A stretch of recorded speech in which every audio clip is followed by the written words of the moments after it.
प्रिय विद्यार्थियों, आज की जो हमारी क्लास है उसमें आप लोग अध्ययन करेंगे पीएच के दैनिक जीवन में क्या महत्व है, उसके बारे में अपन स्टडी करेंगे, अध्ययन करेंगे। आप लोग ध्यान से सुनेंगे, पूरी क्लास सुनेंगे, तभी अपने लिए सही रहेगा। ठीक है, तो आप ध्यान से सुने पूरी क्लास में कि दैनिक जीवन में पीएच का क्या महत्व है। देखिए, पहली इंपॉर्टेंस से अपन चर्चा करते हैं। इसकी पहली इंपॉर्टेंस है उदर में अम्लता। एग्जाम में ब्लूप्रिंट के हिसाब से अपन देखेंगे उदर में अम्लता, दूसरा दंत क्षय, तीसरा कीटों का डंक। दैनिक जीवन में इन बातों को लेकर के अपन ध्यान से सुनेंगे कि ध्यान से देखेंगे कि वास्तव में दैनिक पीएच अगर अपन ने पढ़ा है तो उसका हम दैनिक जीवन में क्या उपयोग कर सकते हैं। तो पहला क्या है, उदर में अम्लता, दूसरा दंत क्षय, तीसरा कीटों के डंक, चौथा देखिए अम्लीय वर्षा। क्या क्या टॉपिक देखेंगे अपन? आप लोगों से अम्लीय वर्षा देखेंगे। अम्लीय वर्षा, अम्लीय वर्षा के बाद आप देखेंगे मिट्टी का पीएच। मिट्टी का पीएच, ये सारी चीजें आप लोग स्टडी करने जा रहे हैं। पहले तो ध्यान में रखेंगे कि पहला दैनिक जीवन में महत्व क्या है। अपने दैनिक जीवन में अपने स्टोमैक में, उदर में कुछ गड़बड़ होती रहती है, उसमें पीएच का क्या महत्व है। दूसरी बात, दंत क्षय, अपने दांत जो होते हैं उनको नुकसान पहुंचता रहता है, तो उसमें पीएच का क्या महत्व है।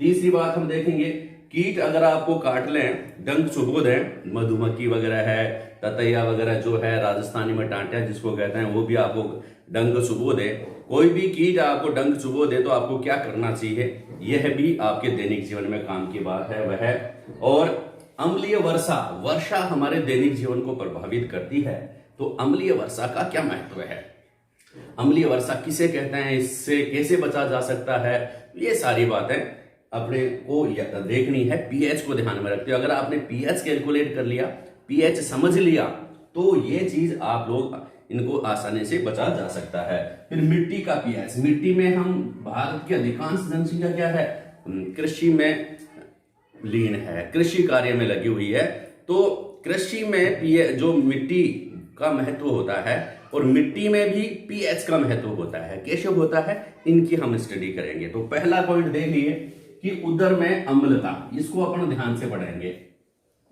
उदर में अम्लता, अम्लता देखो इसको इंग्लिश में एसिडिटी,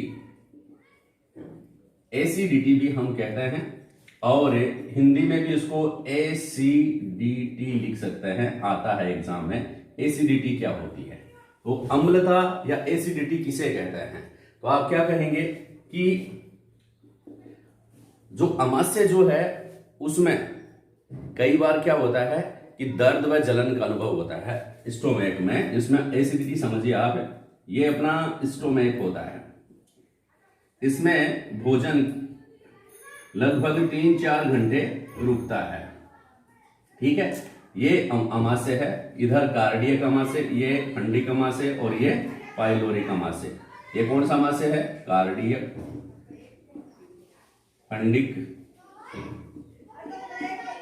फंडिक और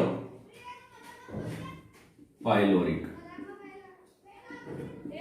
कार्डियक, फंडिक और पाइलोरिक अमाशय जो होता है, इसकी दीवार, इसमें एक एसिड सीक्रेट होता रहता है जो HCl होता है। जब कभी इसकी HCl की जो मात्रा हमारे उदर में HCl की मात्रा अगर अधिक बनने लग जाती है, ज्यादा बनने लग जाए, कब बनती है, जब कभी खाली पेट होता है तब, या फिर अनियमित दिनचर्या के कारण, या फिर अपन कभी ज्यादा भरपेट भोजन कर लें, तब हाइड्रोक्लोरिक एसिड या अम्ल अपने पेट में ज्यादा बनने लग जाता है, उदर में ज्यादा HCl का सीक्रेशन होने लग जाता है, तो जिससे अमाशय में दर्द व जलन का अनुभव होता है। जिससे अमाशय में किसका जलन अनुभव होता है, दर्द होने लग जाती है, वह जलन होने लग जाती है, पेट में जलन, इसको कहता है ना, इसको एसिडिटी का सामान्य नाम क्या बताएंगे, पेट में जलन। पेट में जलन भी होने लग जाए और दर्द भी होने लग जाए तो यह समझ लेना कि एसिडिटी हो गई है। अगर आपको पता है कि एसिडिटी किसके कारण होती है, तो आप इसका तुरंत इलाज कर लेते हैं। किसके कारण होती है आपको पता चल गया ना, कि उदर में कौन सा एसिड होता है, HCl। कौन सा, HCl। ठीक है, तो HCl के स्राव के कारण क्या होती है, एसिडिटी होती है। अब इसको दूर कैसे करें? एसिडिटी समझ गए? क्या समझे एसिडिटी के बारे में? देखिए मैं परिभाषा लिख सकता हूं। एसिडिटी किसे कहते हैं? आप लोगों से प्रश्न आ गया, एसिडिटी या अम्लता, क्या लिखेंगे? एसिडिटी या अम्लता में परिभाषा में उदर, उदर क्या होता है? पेट, उदर या पेट या फिर आमाशय, और इंग्लिश में क्या कहेंगे? स्टोमैक। उदर, पेट या आमाशय में HCl, HCl का और क्या नाम है? हाइड्रोक्लोरिक अम्ल, हाइड्रोक्लोरिक अम्ल। उदर, पेट या आमाशय में HCl या हाइड्रोक्लोरिक अम्ल के अत्यधिक स्राव के कारण, अत्यधिक स्राव के कारण, अत्यधिक स्राव के कारण दर्द व जलन का अनुभव होने लगता है। दर्द व जलन होने लगती है, दर्द व जलन होने लगती है। इसे क्या कहते हैं? एसिडिटी कहते हैं, इसे ही एसिडिटी कहते हैं।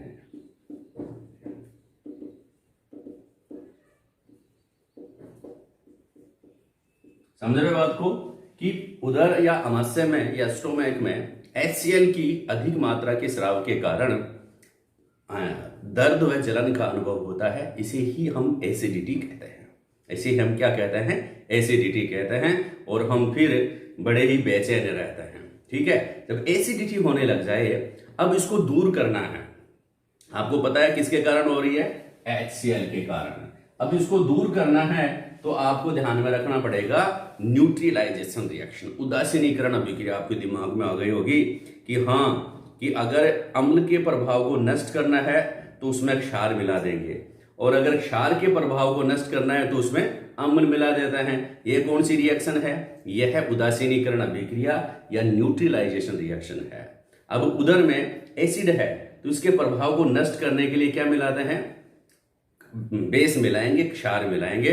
तो ऐसे पदार्थ जो पेट की अम्लीयता को दूर करते हैं वो एंटासिड कहलाते हैं, और जैसे क्षार एंटासिड के रूप में कार्य करता है।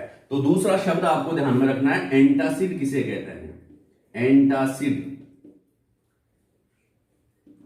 ऐसे पदार्थ, एसिडिटी को दूर करने वाले पदार्थ एंटासिड कहलाते हैं। एसिडिटी को दूर करने वाले पदार्थ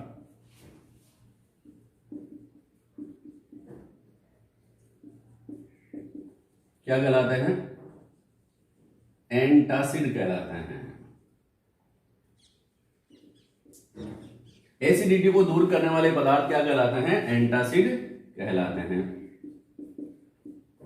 आगे बात समझ में। और एंटासिड की प्रकृति क्या होते हैं? एंटासिड जो होते हैं वो किसके बने होते हैं? ये दुर्बल क्षार, दुर्बल क्षारों के बने होते हैं। एंटासिड किसके बने होते हैं? दुर्बल क्षारों के बने होते हैं। एंटासिड किसके बने होते हैं?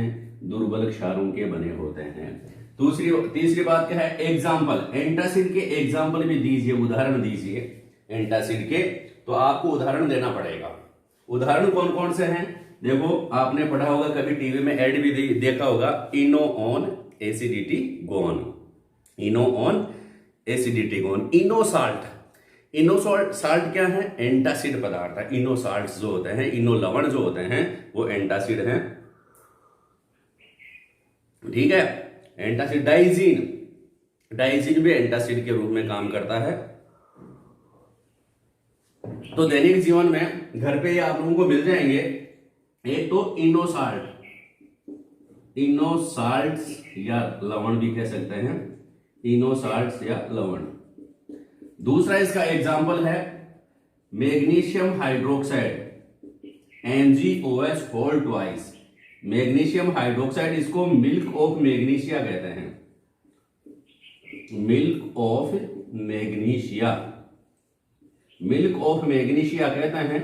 और ये मिल्क ऑफ मैग्नीशिया जो होता है वह यानी कि मैग्नीशियम का दूध, मिल्क ऑफ मैग्नीशियम हाइड्रोक्साइड जो है वो एक दुर्बल क्षार है, और जब यह एसिड एंटासिड जो एसिड से रिएक्ट करता है तो वह इसको उदासीन कर देगा। जो ज्यादा मात्रा में एसिड आई है ना उसको उदासीन कर देता है और पेट में दर्द व जलन कम हो जाती है। इस प्रकार अब हमने पीएच के ज्ञान का उपयोग किया है अपने पेट की अम्लता को दूर करने में। पीएच का जो ज्ञान आपने लिया था, पीएच के बारे में पढ़ाई एचआर सर से जो की थी आप लोगों ने, उसका उपयोग किसमें किया है? पेट की अम्लता को दूर करने में, एसिडिटी को दूर करने में। क्यों? अब हम टॉपिक पढ़ेंगे। इस टॉपिक से क्या क्या आपने रीड किया, आपने क्या क्या समझा कि मैं बता देता हूं, आप लोग घर पे इनके बारे में लिख के लाएंगे। क्या क्या समझा पहले तो आप देखिए, क्या क्या समझे इस टॉपिक से। आपने समझा कि अम्लता के बारे में समझा, पहले तो 2-3 टॉपिक समझे।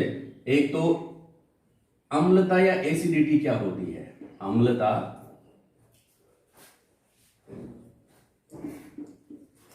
अम्लता या एसिडिटी क्या होती है, इसके बारे में रीड किया पहले तो, ठीक है। दूसरा आपने रीड किया कि एंटासिड क्या होते हैं, एंटासिड क्या होते हैं।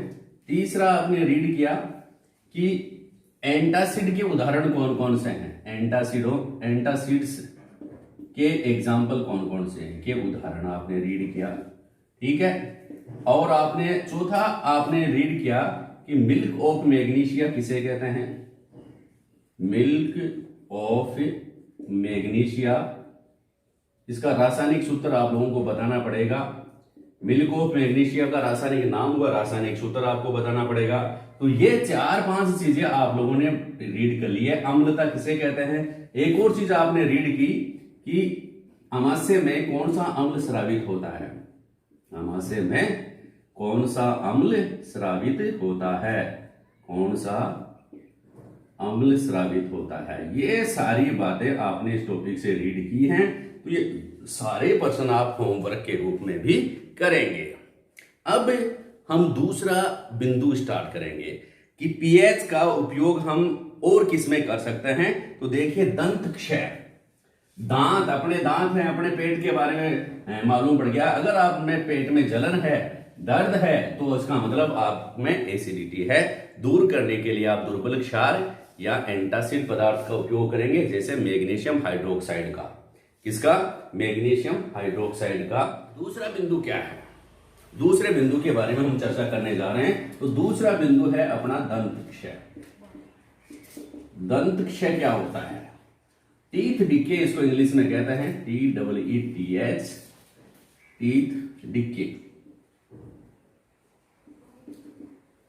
दंत क्षय क्या होता है? दांतों का नुकसान होना दंत क्षय कहलाता है।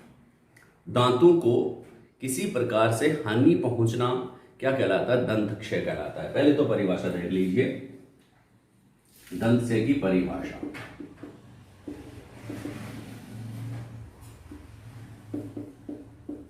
दांतों को नुकसान पहुंचने की क्रिया, नुकसान या हानि,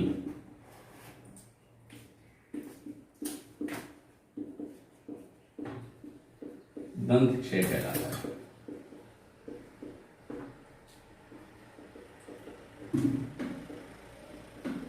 समझो रे बात को। अपने दांत अगर खराब हो जाए तो इसको क्या कहेंगे? दंत क्षय अपन कहते हैं। अब क्यों हो जाता है? दंत क्षय का कारण क्या है? देखिए, इसको समझिए पूरा। दूसरा पॉइंट आपको याद रखना है, कारण क्या है दंत क्षय का, रीजन क्या है, कोजेज क्या है। तो आप देखिए, अपने माउथ का पीएच की बात कर रहे हैं। आपको पता है अपने मुख या माउथ का पीएच कितना होता है? मुख का पीएच होता है, पहली लाइन आप ध्यान में रखेंगे, मुख का पीएच बराबर 6.5 यानी कि आंशिक अम्लीय होता है। किस प्रकार का होता है? आंशिक अम्लीय। दांतों का पीएच किस प्रकार का होता है? आंशिक अम्लीय होता है, 6.5 होता है। इसमें अपने दांत सेफ रहते हैं। लेकिन छोटे बच्चे क्या करते हैं, कुछ लापरवाह बच्चे क्या करते हैं, वो खाना खाने के बाद या सुबह उठते ही दांतों को साफ नहीं करते हैं, वो पेस्ट नहीं करते हैं। उनके दांतों के बीच में जो थोड़ा सा स्पेस रह जाता है, स्थान रहता है ना, दरारें रहती है दांतों के बीच बीच में। इस प्रकार से जैसे दांत आपके यहाँ लगे हुए हैं, एक दांत को दूसरा दांत आएगा यहाँ, तो इन दोनों के बीच में दरार जो होती है, यहाँ पर अपन भोजन के कुछ टुकड़े या खाने के कुछ टुकड़े इनके बीच में फंस जाते हैं। ठीक है, अब दांतों के बीच में क्या फंस जाता है? आंशिक अम्लीय होता है। हाँ, दांतों के बीच में क्या फंस जाता है? भोजन के टुकड़े फंस जाते हैं। दूसरा, दांतों के बीच भोजन के टुकड़े फंस जाते हैं। जो भोजन अपन ग्रहण करते हैं उनके छोटे छोटे टुकड़े अपने दांतों के बीच में टुकड़े फंस जाते हैं। अब भोजन के टुकड़े दांतों के बीच में जब फंस जाते हैं तो जीवाणु इन भोजन के टुकड़े से क्रिया करके अम्ल बनाते हैं। जीवाणु को बैक्टीरिया भी कहते हैं इंग्लिश में, ध्यान रखना भाई, आप इंग्लिश भी थोड़ी थोड़ी ध्यान में रखें। बैक्टीरिया, जीवाणु या बैक्टीरिया इन भोजन के टुकड़ों के साथ क्रिया करते हैं। किसके साथ? भोजन के टुकड़ों के साथ क्रिया करेंगे तो कई अम्ल बनाते हैं। ये क्या बनाएंगे भाई? अम्ल और बनाते हैं। इसका मतलब क्या है? माउथ में भी अम्ल बन जाता है, और जैसे ही माउथ में अम्ल बनना शुरू होता है, मुंह से बदबू आना स्टार्ट हो जाएगा, क्योंकि बैक्टीरिया भी लग गए ना, जीवाणु भी लग गए। अब दांतों के बीच में क्या सड़ रहा? दांत नहीं सड़ रहे, वो दांतों के बीच में से भोजन सड़ रहा है। जैसे आप भोजन को बाहर रख देते हैं, काफी दिनों तक वो पड़ा रहेगा तो उसमें बदबू आने लग जाती है। वैसे ही आपके मुंह में भी वो भोजन के टुकड़े पड़े रहेंगे ना, तो आपके मुंह से भी क्या आने लग जाएगी? बदबू आने लग जाएगी। और क्या बढ़ जाता है? माउथ में, मुंह में अम्ल बढ़ जाता है, और जिससे क्या होगा? जिस कारण से मुंह का पीएच कम हो जाता है। जिस कारण से मुंह का पीएच कितना हो जाता है? लगभग 5.5, यानी कि अम्लीय हो जाता है।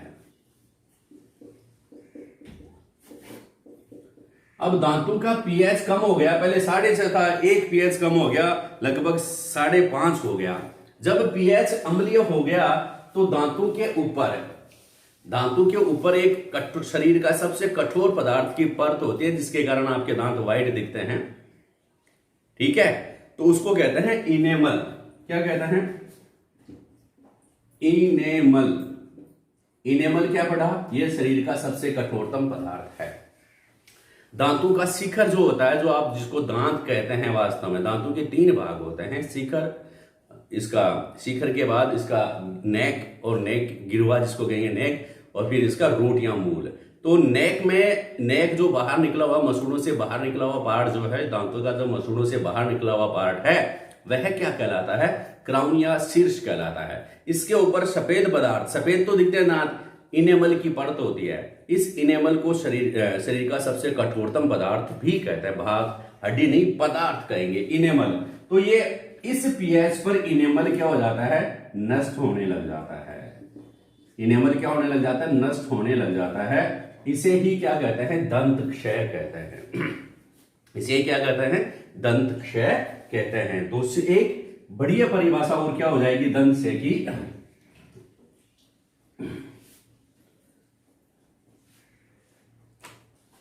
देखो,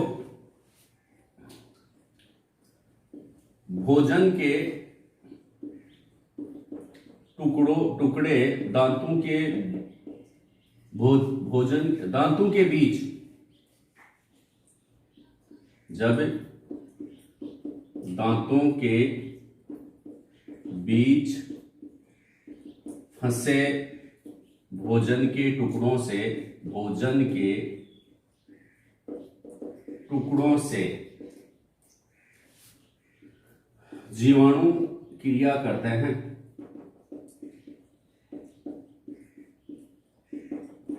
तो जब दांतों के बीच फंसे भोजन के टुकड़ों से जीवाणु क्रिया करते हैं तो अम्ल का निर्माण होता है।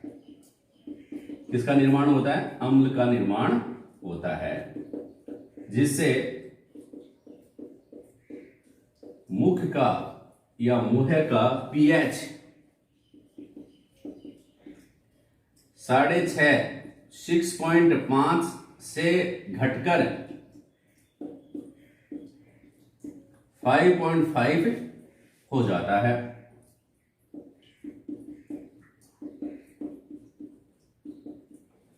जिससे धातु का पीएच 6.5 से घट करके 5.5 यानी कि 5.5 हो जाता है, जिससे धातु का इनेमल,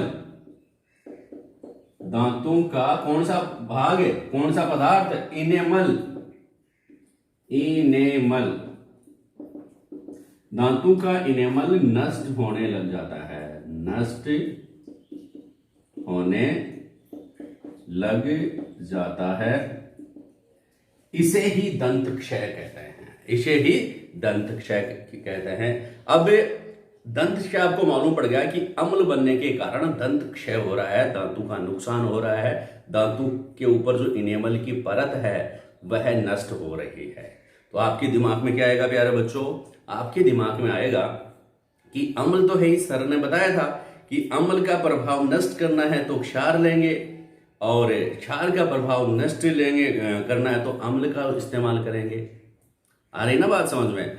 अब आपको माउथ में अम्ल बनता हुआ दिखाई दिया तो आप क्या करेंगे, किसी क्षारीय माउथ वाश जो होता है उससे मुंह का साफ करेंगे। ऐसे माउथ वाश जो आता है ना, उसको मुंह में लेकर के उसको कुल्ला करके फिर बाहर फेंक देंगे। एक तो ये। दूसरा, अम्ल किसके कारण बन रहा है, भोजन में जो दांतों के बीच भोजन के टुकड़े फंसे हैं तो उनको बाहर निकालना है।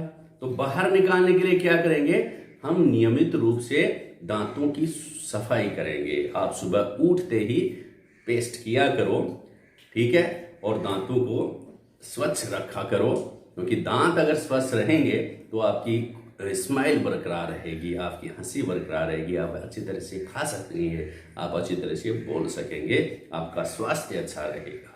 तो दूसरा महत्वपूर्ण बिंदु आप लोगों ने पढ़ लिया है कि दंत क्षय क्या होता है, वह इसका निवारण कैसे किया जाता है, इसको दूर कैसे किया जा सकता है। दूर तो पता है कैसे किया जा सकता है, पेस्ट करके और किसी क्षारीय माउथ वॉश का प्रयोग करके क्षारीय पदार्थों से मुंह को बार बार धोकर माउथ को अंदर से कुल्ला करके आप उससे दूर कर सकते हैं। दंत क्षय से आप लोग बच सकते हैं, आपके दांत सेफ रहेंगे और आप दिन प्रतिदिन स्वच्छ रहेंगे और स्वस्थ रहेंगे और आगे बढ़ते रहेंगे, ऐसा सर से पढ़ते रहेंगे। ठीक है, नेक्स्ट तीसरा पॉइंट आप देखिए। तीसरा जो उपयोग है दंत क्षय का दैनिक जीवन में, सामान्य जीवन में अपन क्या उपयोग कर सकते हैं। आपके मधुमक्खी ने डंक मार दिया है, स्कूल में किसी ने मधुमक्खी का जो छाता छेड़ दिया है और मधुमक्खी उड़ती उड़ती आती हैं और आपको डंक लगाती हैं और फिर वापस चली जाती हैं। आप चिल्लाते हैं। कोई छोटे से बच्चे को भी किसी मधुमक्खी ने डंक मार दिया, किसी ततैये ने डंक मार दिया, किसी कांटे ने डंक मार दिया, तो क्या होगा कि वह बच्चा चिल्लाएगा, दर्द होगा, उस समय खूब उसको दर्द होगा। अब आपको पता हो यार, मधुमक्खी ने अगर डंक मारा है, मधुमक्खी को डंक मारने से इतना तेज जलन कैसे हो रही है, इतना दर्द कैसे हो रहा है, सूजन कैसे आ रही है, अगर आपको पता हो तो आप इलाज कर सकते हैं ना। अगर आपकी बस की बात हो तो हाँ, तो आप देखिए पहले कि जब भी कोई कीट डंक मारता है तो कीटों के डंक, उसमें डंक चुबो करके अपने इस स्किन में एक रासायनिक पदार्थ छोड़ता है, उसका क्या नाम है, अम्ल। क्या नाम है, अम्ल नाम है। जैसे आपको मैं बताया था मैंने पहले भी कि चींटी जो है, चींटियां जो होती हैं, भूरी चींटियां, उनमें कौन सा अम्ल पाया जाता है, फॉर्मिक अम्ल छोड़ती हैं। वो कौन सा एसिड छोड़ती है, फॉर्मिक अम्ल छोड़ती हैं। इसी प्रकार मधुमक्खियां जो होती है, मधुमक्खी के जो डंक जो होते हैं और अन्य कीटों के जो डंक होते हैं, मधुमक्खी के डंक में मुख्यतः मेथेनोइक अम्ल होता है। कौन सा अम्ल होता है, मेथेनोइक अम्ल। समझ रहे हो कि मधुमक्खी के डंक में कौन सा एसिड होता है, मेथेनोइक अम्ल। चींटियों में कौन सा अम्ल होता है, फॉर्मिक अम्ल। इसी प्रकार कीटों के डंक में क्या समझे आप इससे, कि कीटों का जो डंक होता है, कीटों के डंक में क्या होता है, एसिड होता है, अम्ल होता है। ठीक है, इस अम्ल के कारण ही दर्द, जलन, सूजन इसी अम्ल के कारण ही होते हैं। अब आपको मालूम पड़ गया कि सर ने बता दिया कि जब कीट काटेंगे तो उसमें वो अपने शरीर में अम्ल छोड़ेंगे और इस अम्ल के कारण ही जलन, दर्द व सूजन हो जाती है। तो इसका इलाज कैसे करेंगे? आपको एक क्षार ढूंढेंगे, वहां पर क्षार ढूंढेंगे, और अगर क्षार स्कूल में काट दिया तो कोई भी साबुन उसके ऊपर लगा लेंगे, साबुन क्षार होता है, साबुन लगा लेंगे तो इसका दर्द भी कम हो जाएगा, उसके सूजन भी कम आएगी और जलन भी कम होगी। तो जैसे ही मधुमक्खी ने उस बच्चे को काटा है, जैसे ही मधुमक्खी ने उस बच्चे को डंक चुबो दिया है, तो आप क्या करेंगे कि उस समय अगर तुरंत आप क्या लगा दें, सोडियम बाइकार्बोनेट लगा दें, तो उससे अम्ल का प्रभाव नष्ट हो जाता है। तो इस मधुमक्खी के डंक को दूर करने के लिए क्या करेंगे, इसका कम करने के लिए इसका उपाय क्या है? बचने के लिए उपाय हो गया सोडियम बाइकार्बोनेट या सोडियम हाइड्रोजन कार्बोनेट लगा दें। क्या लगा देंगे उस बच्चे के? Sodium hydrogen carbonate. इसको खाने का सोडा भी कहते हैं, सोडियम हाइड्रोजन कार्बोनेट, जो स्कूल में जनरली मिल जाता है। ये खाने का सोडा है, स्कूल में मिल जाता है। अगर ये लगा देंगे उस बच्चे के तो उसको आराम मिल जाएगा। अगर ये भी नहीं है तो आप थोड़ा बहुत साबुन उसके ऊपर पानी लगा करके साबुन लगा देंगे, तो साबुन लगाने से भी उसका दर्द व जलन थोड़ी सी कम हो जाएगी और आप किसी बच्चे को इतने भयंकर दर्द से आराम दिला सकते हैं। बच्चा भी खुश हो जाएगा, फिर आपका नाम लेगा कि हाँ उसने मेरे को तो विक्की भैया ने मेरी वो साबुन लगाए, मेरे तो आराम आ गया, मेरे सूजन भी नहीं आया, देखो मम्मी घर जाके ये बताएगा। और फिर आप उसको समझाएं भी देंगे कि कैसे आराम आया। क्या आप बताएंगे कि कीट जब डंक चुभोते हैं तो उसमें अम्ल होता है, उस अम्ल का क्या नाम है? अम्ल पाया जाता है। और उसको अगर दूर करना होता है तो कोई भी हम क्षार लगा देते हैं। इस अभिक्रिया को उदासीनीकरण अभिक्रिया कहते हैं। ये सब कैसे मालूम पड़ा? ये सब मालूम पड़ा अपने को पीएच का ज्ञान होने से। तो पीएच का महत्व वो एक और हो गया है। अब हम बताएंगे अम्लीय वर्षा के बारे में। किसके बारे में बताएंगे? अम्लीय वर्षा क्या होती है। बाहर भी वर्षा हो रही है, दो प्रकार की वर्षा जो होती है, आप लोगों ने वर्षा तो सुनी होगी। वर्षा जो सामान्य वर्षा जो होती है, जनरली वर्षा होती है। अरे एक और आप लोगों ने नया नाम समझ लिया, अम्लीय वर्षा। दो बातें पढ़ रहे हो आप लोग, एक तो वर्षा और दूसरी अम्लीय वर्षा। वर्षा और अम्लीय वर्षा जो है उसमें क्या डिफरेंस है ये देखिए। वर्षा में क्या होता है, समुद्र जो होता है, समुद्र से पानी भाप बन करके उड़ता है, ऊपर उड़ता है। समुद्र से पानी क्या होता है भाई? भाप बन करके ऊपर उड़ता है। इस क्रिया को कहते हैं वाष्पीकरण। इस क्रिया को क्या कहते हैं? वाष्पीकरण कहते हैं।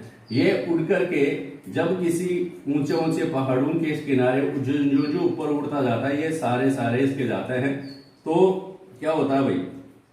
किसी पहाड़, पर्वत, पहाड़, ये जो ऊपर जाएंगे इसका टेम्परेचर जो होता है वह कम होता जाता है और ये बूंदों के रूप में वापस पृथ्वी पर गिरने लग जाती हैं। ठीक है, इस क्रिया को कहते हैं संघनन। इस क्रिया को क्या कहते हैं? संघनन। और इसके कारण ये समुद्र का पानी उड़ करके वापस जमीन पर आ जाता है और बहने लग जाता है। इसे तो अपन सामान्यतः क्या कहते हैं? वर्षा कहते हैं। ये तो सामान्य वर्षा अपन कहते हैं। अब अम्लीय वर्षा क्या होती है? अम्लीय वर्षा क्या होती है इसका भी आप ध्यान में रखेंगे कि अम्लीय वर्षा, इसका जो इस पानी का अगर पीएच अगर आप याद करेंगे तो 6.5 से 5.5 तक होता है। 6.5 से 5.5 तक ये सामान्य वर्षा का पीएच होता है। ये मतलब थोड़ी बहुत अम्लीय होती है, लेकिन आंशिक अम्लीय इसको कहेंगे। लेकिन अम्लीय वर्षा किसे नाम देंगे? आप देखेंगे कि क्या कि बादलों से जब बरसात होती है, जैसे ये बरसात हो रही है तो ये जनरली बरसात हो रही है। बरसात जैसे ये सामान्य वर्षा जब होती है कि ये वर्षा जो हो रही है, उस वर्षा में क्या होता है कि जैसे मानो उद्योग धंधों की चिमनियां जो है उनसे धुआं निकलता है। उनसे क्या निकलता है? धुआं निकलता है। इस धुआं में से कुछ जहरीली गैसें होती हैं। कौन कौन सी? सल्फर डाइऑक्साइड, और इसको कहेंगे नाइट्रोजन के ऑक्साइड, कार्बन के और कार्बन डाइऑक्साइड, ये कई गैसें इस धुआं में होती हैं। ठीक है, बड़ी बड़ी जो चिमनियां लगी होती हैं उसमें उद्योग धंधों में, इन चिमनियों से और कोई साधन जो हैं, कई साधन चलते हैं, उनके धुआं निकलता है। ठीक है, उन धुआं से, उनके धुएं से क्या क्या ये गैसें निकलती है वातावरण में। अब जब ये सामान्य वर्षा तो हो रही है, बरसात अम्लीय अम्ल कहां से लेकर के आएंगे कि इसमें इसकी जो हवा जो अपनी है पृथ्वी के ऊपर जो वायुमंडल है, उस हवा में ये गैस मिल जाएंगी और कौन कौन से अम्ल बना लेंगी। SO2 इस पानी के साथ क्रिया करता है, सल्फर डाइऑक्साइड बरसात के पानी के साथ क्रिया करता है और सल्फ्यूरिक अम्ल बना लेता है H2SO4। इसी प्रकार नाइट्रोजन के ऑक्साइड जो होते हैं, ये भी पानी के साथ, बरसात के जल के साथ, बरसात की बूंदों के साथ, बरसात में पानी की बूंदें होती है ना, उसके साथ क्रिया करता है और क्या बना लेता है, नाइट्रिक अम्ल बना लेती है। और कार्बन डाइऑक्साइड भी जनरली इसके साथ क्रिया करती है पानी के साथ और कार्बोनिक अम्ल बना लेती है। कई प्रकार के अम्ल इसमें बन जाते हैं, किसके कारण, वायु प्रदूषण के कारण।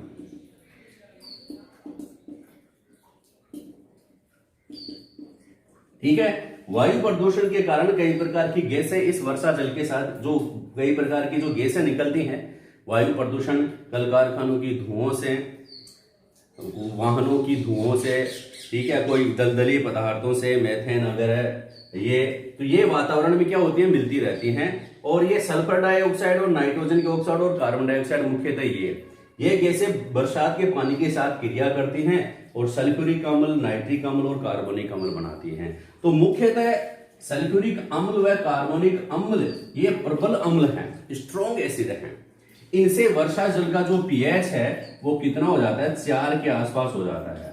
इस वर्षा के जल में मिल जाएंगी और वर्षा के जल में मिलने से वर्षा जल का पीएच कितना हो जाता है, 4 के आसपास हो जाता है, लगभग 4 के आसपास हो जाता है। तो इस प्रकार की वर्षा जिसका पीएच 4 के आसपास हो, 4 के लगभग 4 हो, तो इस प्रकार की वर्षा को अम्लीय वर्षा कहते हैं। ठीक है, इस प्रकार की वर्षा को क्या कहते हैं, अम्लीय वर्षा कहते हैं, ध्यान में रखना। अब अम्लीय वर्षा को कैसे दूर किया जा सकता है, अम्लीय वर्षा का निवारण किस प्रकार से किया जा सकता है, वायु प्रदूषण को कम करके ही हम इसको अम्लीय वर्षा को कम कर सकते हैं। इसका नुकसान क्या है, जब ये अम्ल युक्त वर्षा पृथ्वी पर होती है तो जिस प्लांट पे भी गिरेगी, जिसे जानवर पे भी गिरेगी, जानवर पे अगर गिरती है तो उसकी स्किन जो है वह जलन होगी और कई प्रकार की स्किन डिजीज उसमें हो जाती हैं। दूसरी बात, अगर पेड़ पौधों की पत्तियों पर ये गिरेंगी तो कुछ पेड़ पौधे तो नष्ट हो जाएंगे, कुछ पेड़ पौधे जो होते हैं उनकी पत्तियां वगैरह जो होती है वो पीली हो जाती है, यानी कि उनका जो प्रोडक्शन मिलना चाहिए वो फसल का प्रोडक्शन भी उतना नहीं मिल पाएगा। फिर तीसरी बात, मिट्टी में गिरेगी तो मिट्टी की जो पीएच है, मृदा का पीएच भी अलग हो जाएगा, जिससे जो फसल आप बोना चाहेंगे वह फसल भी आप नहीं प्राप्त कर सकते हैं, क्योंकि इससे मिट्टी का पीएच बदल गया है। तो ये है अम्लीय वर्षा, उसका कारण और उसका निवारण और उसके प्रभाव। समझ गए बात को, एक बार देख लीजिए वापस, ये आप लोग ध्यान से रीड करेंगे, ध्यान से सुनेंगे, वापस सुन लेना बार बार, अगर समझ में नहीं आया तो। परिभाषा क्या हो जाएगी, देखो सिंपल सी, अम्लीय वर्षा किसे कहते हैं, तो आप लोगों से देखो अम्लीय वर्षा की एक बढ़िया सी परिभाषा अपन देखेंगे। अम्लीय वर्षा, इसको इंग्लिश में आप एसिडिक रेन भी कह सकते हैं, एसिडिक रेन कहते हैं। क्या होगा, लिखेंगे इसको, वायु प्रदूषण के कारण निकली गैसों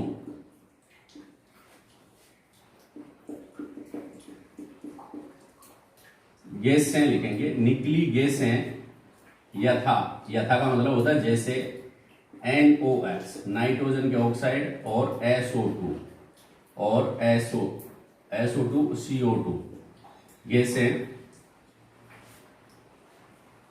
जब वर्षा जल के साथ क्रिया करती हैं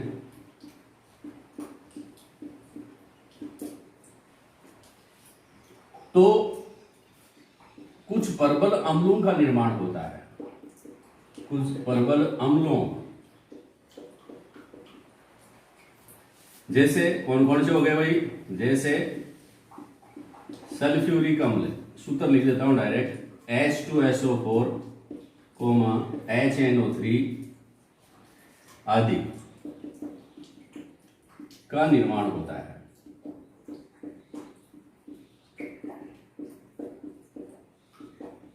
जिससे वर्षा के जल का पीएच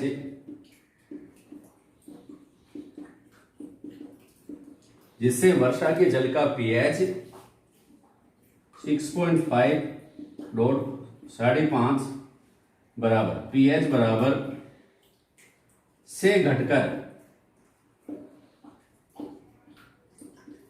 4 हो जाता है। पीएच बराबर कितना हो जाता है, 4 हो जाता है। इस प्रकार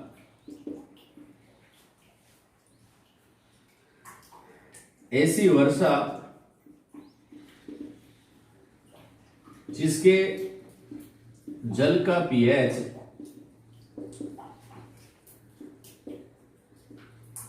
लगभग 4 से 5.5 के मध्य हो, क्या कहलाती है, अम्लीय वर्षा कहलाती है। ये परिभाषा आप लोग लिख सकते हैं, एकदम शानदार, एकदम बढ़िया परिभाषा, एकदम सटीक शब्दों के इस्तेमाल करके ये परिभाषा है। आप लोग इसको एग्जाम में लिखेंगे तो अच्छे मार्क्स आएंगे, समझ गए होंगे आप पहले से ही। अब लास्ट पॉइंट जो है हम स्टडी करेंगे नंबर 5 का। अम्लीय वर्षा के बाद जो 5वां पॉइंट है, जिस 5वां बिंदु है जहां पर हम पीएच के ज्ञान का उपयोग कर सकते हैं। आपने पीएच पढ़ लिया है, उसको उपयोग कर सकते हैं। तो 5वां है मृदा की पीएच। मृदा की पीएच देखो कि भारत में अधिकांश लोग कृषि करते हैं, खेती कर रहे हैं, और खेती कौन सी फसल की खेती हम करेंगे, ये किस आधार पर करते हैं अपन, हम मिट्टी को देख करके ही कि हाँ उपजाऊ मिट्टी है या काली मिट्टी है तो उसमें कौन सी फसल उत्पन्न करेंगे, ये अपने को मिट्टी के आधार पर ही अपन करते हैं। लेकिन क्या आप लोगों को यह भी पता है कि मिट्टी का पीएच भी आप लोगों को मालूम होना चाहिए। क्यों?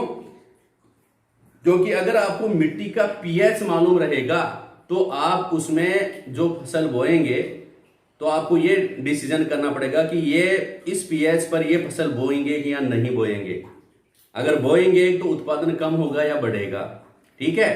तो मिट्टी की पीएच अगर आप लोगों को पता हो तो हम उसमें एक तो फसल का चुनाव अच्छी तरह से कर पाएंगे, और दूसरी बात उत्पादन अधिक ले सकते हैं, और तीसरी बात हम अपने फसल उत्पादन के नुकसान को कम कर सकते हैं। ठीक है, क्या बात होगी कि मृदा की, यदि हमें मृदा की पीएच पता हो, पीएच ज्ञात हो, तो क्या हो सकता है, 3 लाभ अपने कौन कौन से हो जाएंगे। नंबर 1, पहला फायदा अपने को होगा, उपयुक्त फसल का चुनाव करेंगे। उपयुक्त फसल का चुनाव हम कर सकते हैं।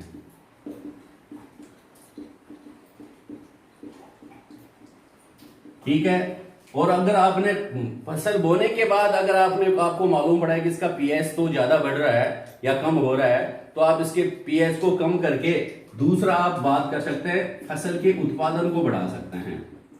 फसल के उत्पादन को बढ़ा सकते हैं।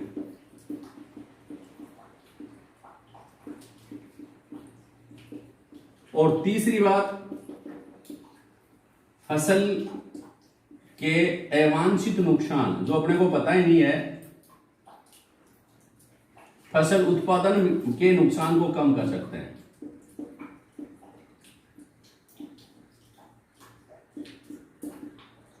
नुकसान को कम कर सकते हैं। तो आप कहोगे सर कैसे, कि प्रत्येक फसल जो होती है उसके लिए मृदा का अनुकूल पीएच होना आवश्यक है। प्रत्येक फसल के लिए मृदा का अनुकूल पीएच होना आवश्यक है। जैसे मैं कुछ में बता दूं कि बाजरा, अपन राजस्थान में बाजरा ज्यादा बोलते हैं। बाजरा के लिए, बाजरा जो होता है उसको अगर बोए, बाजरे के लिए मृदा का अनुकूलतम पीएच, मृदा का अनुकूलतम पीएच, बाजरे की अगर आपको फसल बोनी है तो उसके मृदा का पीएच आपको पता नहीं है तो आप लैब में मालूम कर सकते हैं। इसके लिए बाजरे के लिए मृदा का पीएच 4.0 होना आवश्यक है। लगभग 4 के आसपास अगर मृदा का पीएच रहेगा तो बाजरे की फसल उसमें अच्छी होगी। दूसरी बात, गेहूं के लिए मृदा का अनुकूलतम पीएच जो होता है वह 6 से 6.4 तक लगभग होता है। 6 से 6.4 और एग्जैक्टली लगभग आप 6.4 के आसपास इसका पीएच होता है। अगर 6.4 आपकी मृदा का पीएच है, आप अपने के पापा वगैरह है घर में, काका जी, चाचा जी, ताऊ जी, नाना जी, जिसने भी फसल बोई है उसने मृदा का अगर पीएच किया है, अगर ये 6.4 के आसपास आ रहा है तो आप गेहूं की फसल के लिए लाभदायक है। तीसरा महत्वपूर्ण बात है मूंगफली। मूंगफली जो है के लिए अगर आपने मूंगफली बोई है तो उसमें मृदा के लिए अनुकूलतम तापमान, वो जो अनुकूलतम पीएच जो होता है वह 6 से कितना होता है, 6.5 के आसपास होना आवश्यक है। इस प्रकार पीएच के ज्ञान का उपयोग हम कैसे कर सकते हैं? हम कर सकते हैं फसल के उत्पादन को बढ़ाने के लिए और फसल उत्पादन में होने वाले नुकसान को कम करने के लिए। दोस्तों, प्रिय विद्यार्थियों, आपको क्लास कैसी लगी आप कमेंट्स जरूर करें। आप पढ़ें और आगे बढ़े, इसी कामना के साथ आपका अपना एचआर सर।